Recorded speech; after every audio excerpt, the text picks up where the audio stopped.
Hi guys, it's Wendy from Ask the Landlady. I'm here with all the tips and tricks to help you make a profit in rentals. Real estate rentals. Anyway, today's question is, what is wholesaling?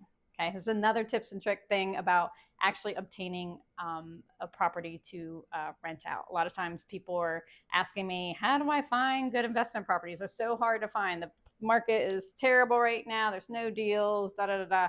Wholesaling is another viable option. It's got a couple moving parts there to it, so that you could be on either end of it and still make some money. So if you go on the internet, you're going to find a plethora of information about it. So basically, this is a strategy where wholesalers look for undervalued properties. They make a contract with the person who owns the property, with the owner, and they then sell that contract to a real estate investor for a fee. So essentially, the wholesaler is the middleman or middlewoman. Okay, they're the ones who are making the deal. If you're the kind of person that just loves making deals, you're the wheeler and dealer, and you're like, I don't want to be a landlord. I just want to go out and find great deals. Wholesaler is for you. You're going to go out and you're going to find those deals. You're going to set up a contract with this person you've made a relationship with to say, sure, I'm going to buy that house from you for $75,000, and we're going to do a purchase agreement, and they're going to make sure that it is transferable, that they can assign that to somebody else.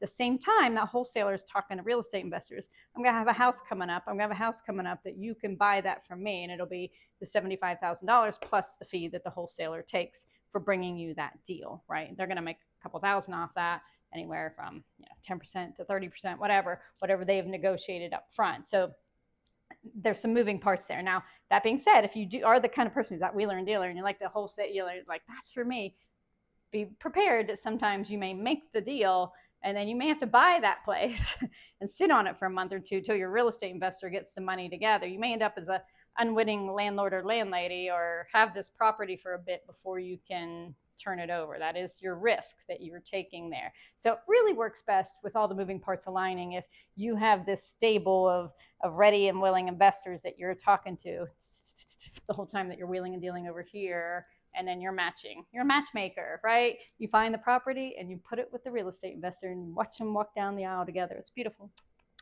But it's not for everybody. So it's something that does come with some risks there, but also rewards, because you get money without actually having to take care of tenants. Now, if you're a landlord or landlady like me, you might work with a wholesaler. They bring you a great deal and it's under market, and you only have to pay them, a little bit of money for their time. It's like might pay a real estate agent. You might pay anybody to bring you a great deal, right? So that would be the cost of doing business. Like, I would pay them a few $1,000s to get this great house that I can then rent out and make a lot of money on. So there's definitely both sides of that equation of wholesaling. So if any of you ever wholesaled, it's something I've not done just because I'm in a small area. There aren't a lot of wholesalers here. I tend to make my own deals, or somebody will tell me about a deal, but it doesn't turn into a full-blown, they get the contract and assign it to me type of situation. But I'd love to hear if you've done it and if you've been successful, and you have any great stories to tell about it, because we love the drama.